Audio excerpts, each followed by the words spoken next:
Jetbook workstation সিরিজের মধ্যে যারা একটা প্রিমিয়াম ল্যাপটপ নিতে চান তাদের জন্য চলে এসেছে জেটবুক ফায়ারফ্লাই 14G8 দেখতে পাচ্ছেন। এটাতে ইন্টেল কোর i7 এর 11 জেনারেশন দেওয়া আছে। এটাতে সিপিইউ দেওয়া আছে দেখতে পাচ্ছেন। এটাতে 16GB র্যাম আছে, 3205 স্পিডের, এবং এসএসডি আছে স্যামসাং এর দেওয়া আছে, এসএসডিটা 512GB। এটাতে শেয়ার গ্রাফিক্স আছে 8GB এবং জিপিইউ হিসেবে ডেডিকেটেড 4GB দেওয়া আছে এনভিডিয়া T500।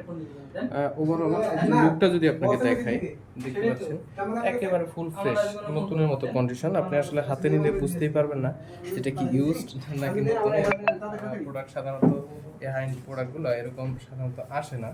দেখতে পাচ্ছেন ব্যাক সাইডটা যদি দেখাই আপনাকে, একেবারে ফুল ফ্রেশ আছে। এটাতে খুব সুন্দর ফুল প্রিমিয়াম মেটাল বডিতে আছে ইনশাআল্লাহ। আমার 11,000 টাকা নিয়ে সংগ্রহ করতে পারবেন।